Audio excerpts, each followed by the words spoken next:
I'm one of the founders of Bailey House. Meet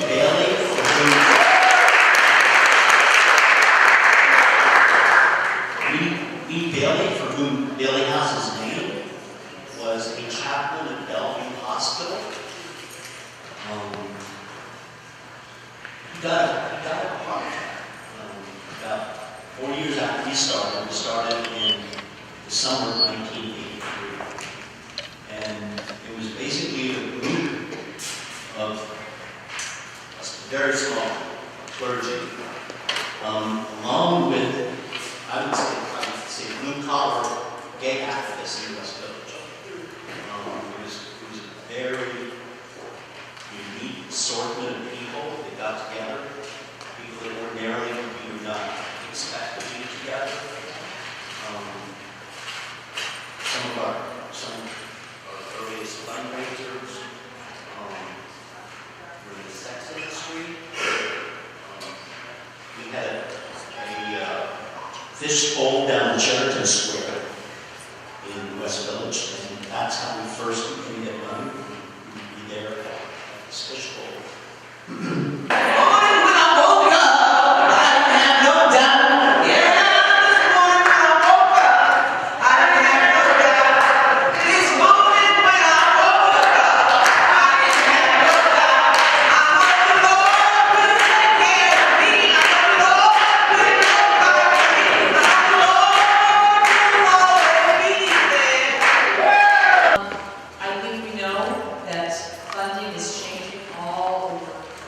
For all of the organizations that have been working on this issue for so long. And it's not going up.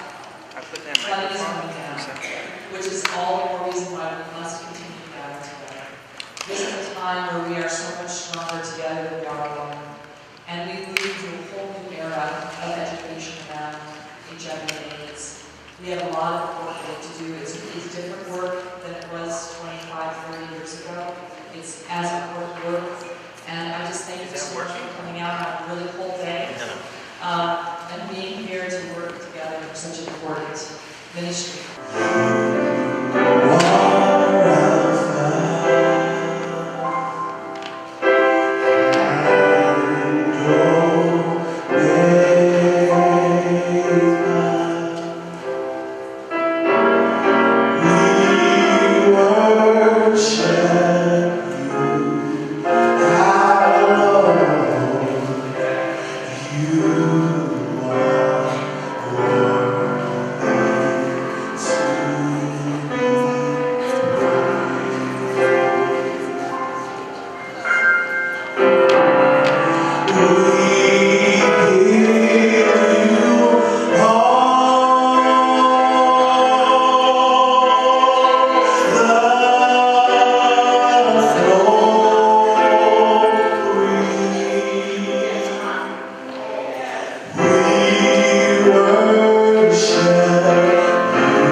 O God of infinite compassion, we thank you for the opportunity to come together this afternoon as a people different in our faith traditions, but united to put our faith in action. We come to share together in memories and music and praise of what you have done through our efforts to be on the forefront of HIV/AIDS action ministry, both here in New York City and around the world. But we do not come just to remember, but to stoke the flame of activism, education, and caring response to turn the tide of our city and world in HIV awareness and engagement, and to encourage us to think the impossible, to plan for the unbelievable, to strive together to live in a world of zero infections, zero deaths, and zero discrimination in our response to HIV and AIDS, and prevent its plunder on life and its quality. May our conversations, our plans, and actions be blessed by you, O God. And may we find the peace of knowing your spirit of love and strength is present to compel us to continue the fight until the end until every person living with HIV and AIDS knows they are not alone, that we stand by them as brothers and sisters on the journey together. And we ask these things because we believe, oh God. Amen. I chair the Health Committee in the State Assembly, which I've done for many years.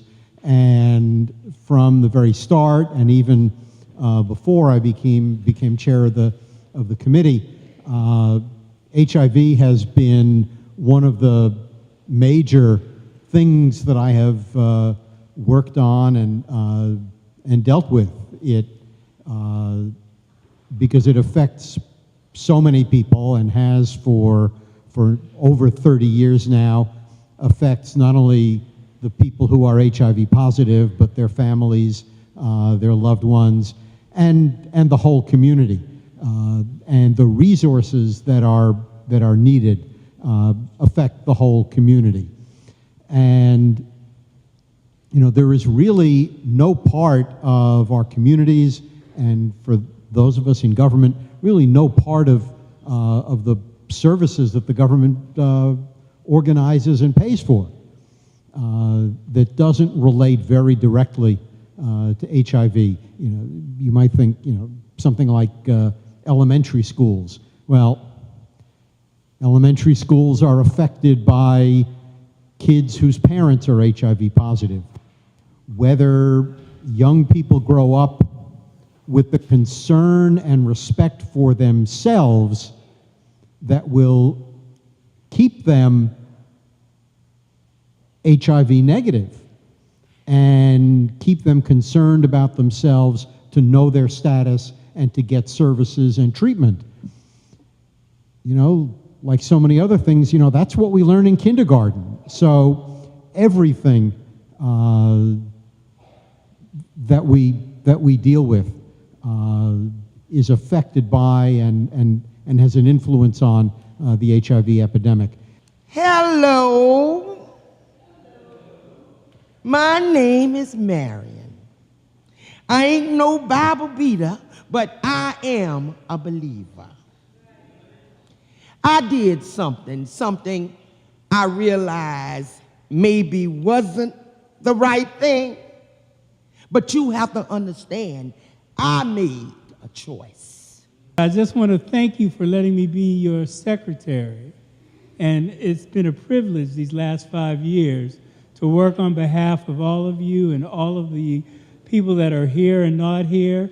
And I know it's almost zero outside, so I know it makes it a little harder to be here.